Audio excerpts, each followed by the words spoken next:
Berkibarlah bendera negeriku, berkibarlah engkau di dadaku. Tunjukkanlah kepada dunia semangatmu yang panas membara. Daku ini, jiwa raga ini, selaraskan keanggunan. Daku ini, jiwa ragaku ini, menuliskan kasih. Berkibarlah bendera negeriku, berkibar di luas nuansamu. Tunjukkanlah kepada dunia ramah tamah budi bahasamu. Daku ini, kata raga ini, menunaikan kewajiban putra bangsa yang menawan cinta, hidup dalam kesatuan. Ini jiwa raga ini.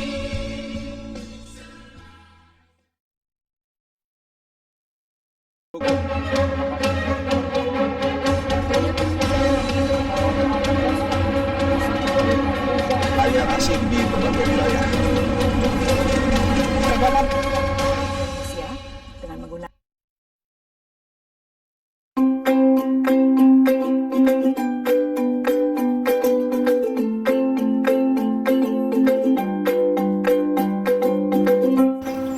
geopolitik.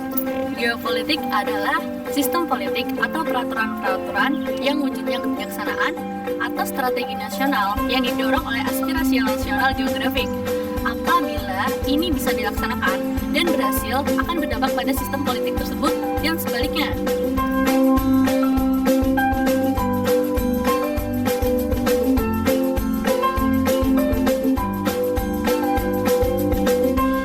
Wawasan Nusantara. Wawasan itu berasal dari kata wawas dan Nusantara. Wawas itu artinya pandangan, sedangkan wawasan itu artinya adalah cara pandang. Nusantara itu, Nusa artinya pulau, sedangkan antara itu adalah dua hal yang diapit.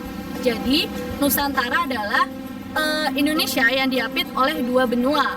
Sedangkan wawasan Nusantara itu menggambarkan letak geografi Indonesia sendiri.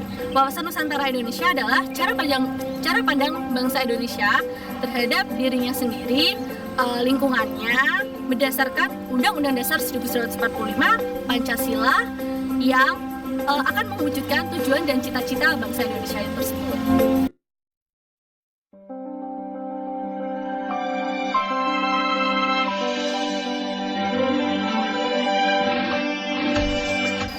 Faktor geografis atau faktor wilayah merupakan salah satu faktor yang mempengaruhi wawasan Nusantara. Lahirnya asas agregato atau asas kepulauan yang mengartikan bahwa satu kepulauan yang lainnya merupakan satu kesatuan. Sedangkan wilayah perairan dan elemen perairan merupakan suatu unsur penghubung dan bukan sebagai unsur pemisah. Berdasarkan hukum laut internasional, Indonesia sebagai negara kepulauan memiliki laut teritorial, laut pendalaman, zona ekonomi eksklusif, dan darasan kontinental. Karakteristik wilayah Indonesia. Nusantara berarti kepulauan Indonesia yang terletak di antara Samudra Pasifik dan Samudra Hindia, dan di antara benua Asia dan benua Asia yang memiliki 17.508 pulau. Indonesia memiliki batas astronomi yang diantaranya 6 derajat 8 menit lintang utara, 11 derajat 15 detik lintang selatan, 94 derajat 45 menit bujur timur, dan 141 derajat 5 menit bujur. Indonesia Indonesia memiliki luas sebesar 5.193.250 km persegi, yang diantaranya 2.027.087 km persegi wilayah daratan dan 3.166.163 km persegi wilayah lautan.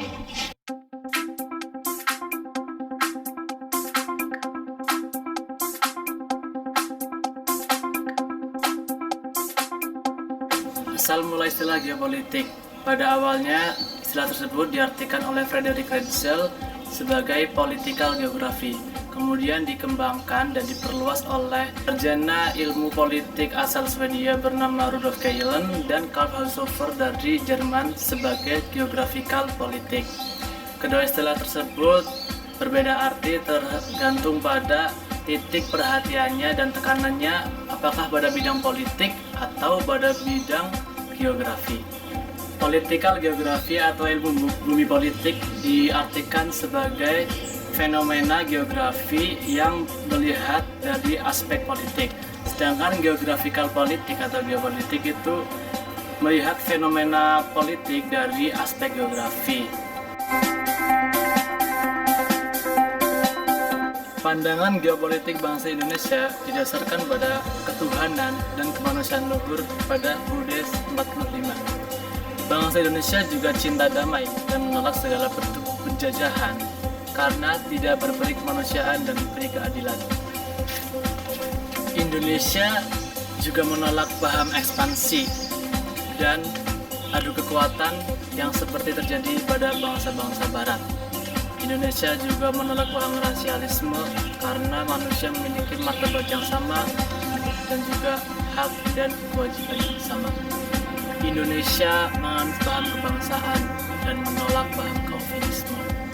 Indonesia juga terbuka terhadap kerjasama internasional karena demi terwujudnya perdamaian abadi dan ketertiban.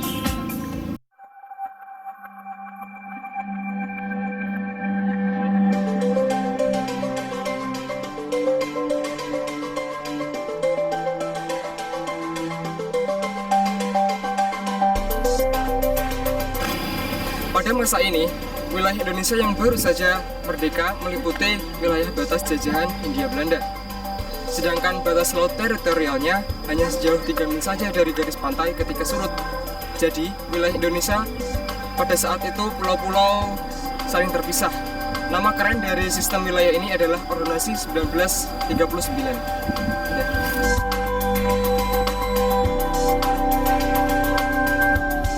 Pada tanggal 13 Desember 1997, Perdana Menteri Indonesia pada saat itu, yaitu Juanda Kartawijaya, mencetuskan deklarasi untuk menggantikan Ordonansi 1939.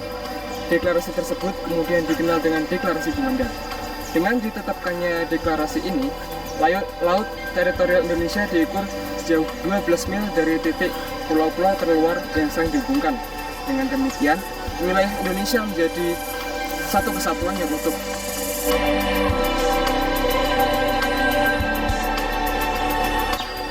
Pada 17 Februari 1969, diadakan deklarasi landas kontinental. Landas kontinental adalah dasar laut yang menjadi terusan atau lanjutan dari sebuah benua. Adapun batas-batas kontinental tersebut adalah 200 mil dari garis batas pantai. Nah, sumber daya yang ada dalam batas kontinental tersebut milik eksekutif negara tersebut.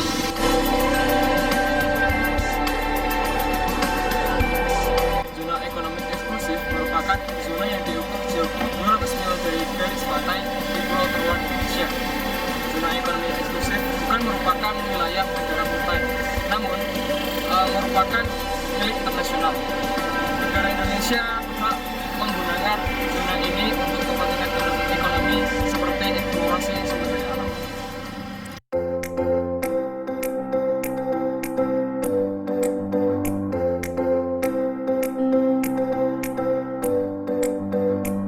Yaitu yang pertama ada wujud wilayah di Indonesia. Wilayah di Indonesia ini sangatlah menguntungkan karena Indonesia diapit oleh 2 samudra dan 2 benua, yaitu Samudra Pasifik dan Samudra Hindia. Dan ada juga benua Asia dan benua Australia. Jadi Indonesia bisa kerjasama dengan negara-negara lain yang menguntungkan, misalkan Cina, Jepang, dan lain-lain. Oke, yang kedua ada tata berorganisasi di Indonesia. Jadi di Indonesia ini tata organisasinya dibebaskan untuk mengatur organisasinya sendiri. Namun kita harus juga berkiblat pada UUD 1945 agar kita mengakui kedaulatan Indonesia juga. Ketiga yaitu tata kelengkapan organisasi di Indonesia. Untuk di dalam organisasi masyarakat harus mempunyai sifat kesadaran politik dan juga kesadaran bernegara, yaitu agar bisa mematuhi peraturan yang ada pada UUD 1945. Hal ini disebabkan agar kita tidak melenceng dari peraturan-peraturan yang ada di Indonesia. Visi wawasan Nusantara di Indonesia adalah cita-cita yang ada pada UUD 1945, yaitu negara Indonesia yang merdeka, bersatu, berdaulat, adil dan makmur, serta rakyat Indonesia memiliki kehidupan berbangsa yang bebas. Yang terakhir ada tata laku batiniah, yaitu hal ini adalah suatu cerminan diri yang berbentuk mental yang dilandaskan oleh Pancasila yang ada di Indonesia. Yang kedua, tata laku lahiriah. Hal ini adalah suatu perlakuan yang kita punyai saat ini dan juga untuk masa depan, yang berlandaskan untuk perbuatan kita dan juga perencanaan kita di masa yang akan datang.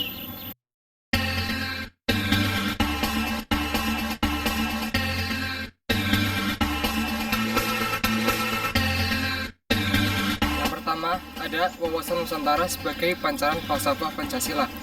Falsafah Pancasila merupakan pandangan hidup bagi bangsa Indonesia. Konsep wawasan Nusantara berpangkal dan dijabarkan pada sila-sila dalam Pancasila. Dengan demikian, wawasan Nusantara menjadi pedoman bagi Indonesia dalam mewujudkan kesatuan aspek kehidupan nasional serta peranan dan keutuhan bangsa. Kemudian ada wawasan Nusantara dalam pembangunan nasional. Yang pertama adalah satu kesatuan politik, yang berarti bangsa Indonesia memiliki falsafah dan ideologi yang satu, yaitu Pancasila, memiliki cita-cita dan tujuan yang sama, serta memiliki sistem hukum yang sama. Kemudian ada satu kesatuan ekonomi, yaitu semua sumber daya alam di Indonesia merupakan modal bersama dan digunakan untuk kemakmuran bersama yang merata. Kemudian ada juga satu kesatuan budaya, yang berarti Indonesia harus memiliki tingkat kemajuan yang merata. Ada satu kesatuan pertahanan dan keamanan, yang artinya ancaman di suatu daerah merupakan ancaman bersama, dan juga tiap WNI memiliki hak dan kewajiban yang sama dalam pertahanan dan keamanan nasional.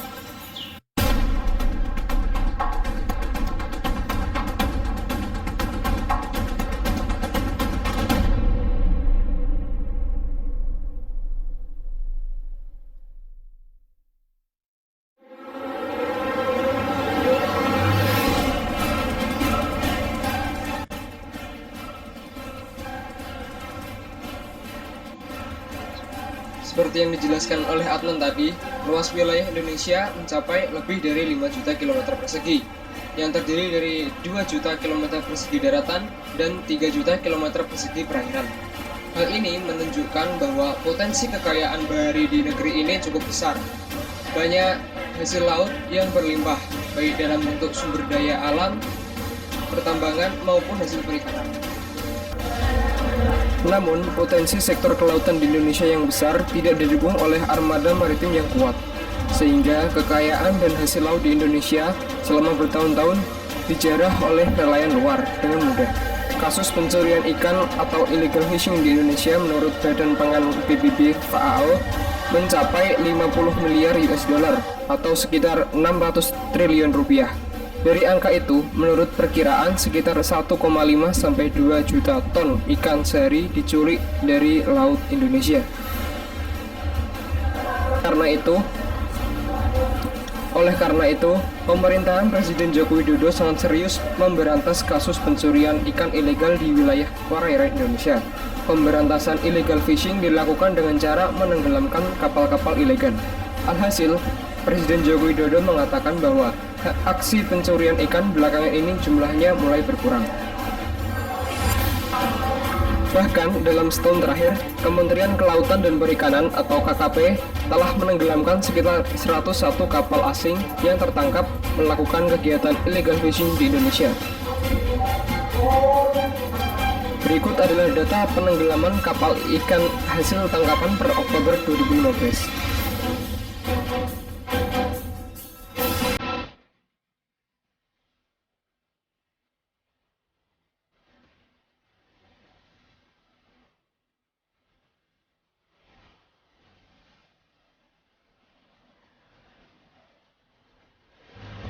PT Freeport Indonesia merupakan perusahaan tambang yang telah menambang, memproses, dan melakukan eksplorasi terhadap biji yang mengandung tembaga, emas, dan perak di Kabupaten Mimika, Provinsi Papua semenjak 1967 silam. Baru-baru ini ada berita hangat mengenai berakhirnya kontrak PT Freeport Indonesia pada 25 Januari 2016. Rakyat menganggap hal ini menjadi isu yang strategis karena renegosiasi kontrak PT Freeport Indonesia berdimensi jauh lebih luas daripada hanya dimensi ekonomi, namun juga dimensi politik dan sosial. Terlebih, selama ini terdapat anggapan bahwa keberadaan PT Freeport Indonesia belum memberikan benefit yang maksimal. Sering pula terjadi unjuk rasa oleh karyawan yang menuntut kesejahteraan, bahkan pernah pula terjadi aksi penembakan yang berulang kali terhadap karyawan PT Freeport Indonesia. Oleh karena itu, evaluasi kontrak PT Freeport Indonesia merupakan momentum yang tepat bagi pemerintah Indonesia untuk tidak lagi memberikan izin perpanjangan. Sudah saatnya pemerintah Indonesia menjalankan amanat konstitusi pasal 33 Undang-Undang Dasar 1945 bahwa kekayaan alam harus dikuasai dan dikelola oleh negara dan diperuntukkan untuk sebesar-besarnya kemakmuran rakyat. Sudah saatnya bangsa Indonesia menikmati gunung emasnya sendiri. Selain itu, bangsa Indonesia saat ini juga sudah mampu mengelola tambang emas di wilayahnya tanpa harus melibatkan pihak asing. Oleh karena hal ini merupakan momentum yang besar pula tarawuran yang dihubungkannya. Rawan korupsi dan manipulasi yang melibatkan kalangan birokrat dan bisnis. Benar saja, karena tergiur oleh besarnya investasi PT Freeport dan komitmen yang katanya akan memberikan manfaat bagi Indonesia. Akhirnya, pemerintah menyetujui perpanjangan kontrak PT Freeport hingga tahun 2021.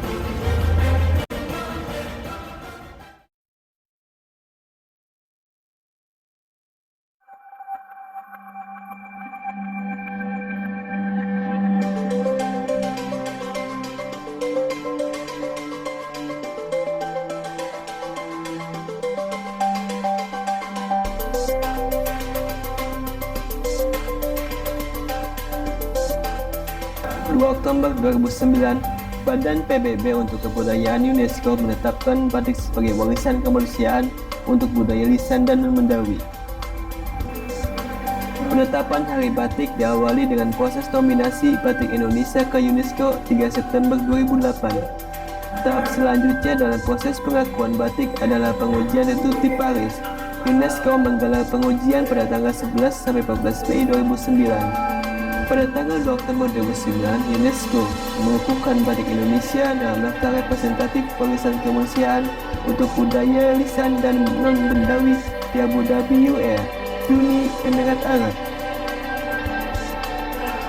Hari Batik Nasional adalah perayaan nasional Indonesia untuk memperingati ditetapkannya batik sebagai warisan kemanusiaan untuk budaya lisan dan non-Bendawi.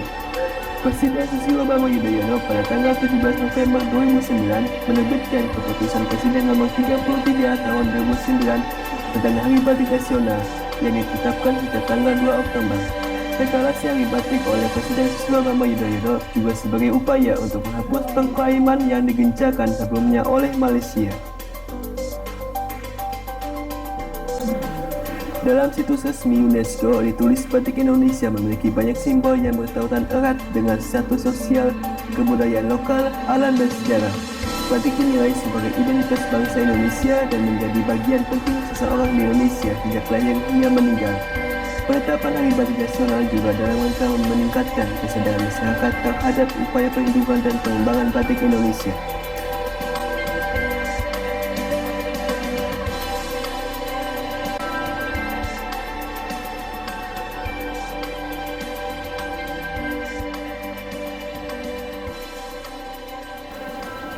Tol Laut merupakan program nasional Presiden Republik Indonesia Joko Widodo yang dilatar belakangi karena adanya perbedaan hal yang cukup tinggi antara wilayah barat dan timur. Konsep tol laut adalah menghubungkan pelabuhan-pelabuhan di Indonesia dengan kapal. Pertumbuhan ekonomi yang terpusat di Pulau Jawa mengakibatkan transportasi laut di Indonesia tidak efisien dan mahal karena tidak adanya muatan balik dari wilayah-wilayah yang pertumbuhan ekonominya rendah, khususnya di kawasan timur Indonesia. Pada prinsipnya, tol laut merupakan penyelenggaraan angkutan laut secara tetap dan teratur yang menghubungkan pelabuhan-pelabuhan hubungan disertai feeder dan Sumatera hingga ke Papua dan menggunakan kapal-kapal berukuran besar sehingga diperoleh manfaat ekonomisnya. Diharapkan dengan adanya program pelayaran kapal yang terjadwal ini dapat menurunkan disparitas harga untuk wilayah Indonesia Timur dan wilayah produksi yang sebagian besar ada di wilayah Indonesia bagian barat.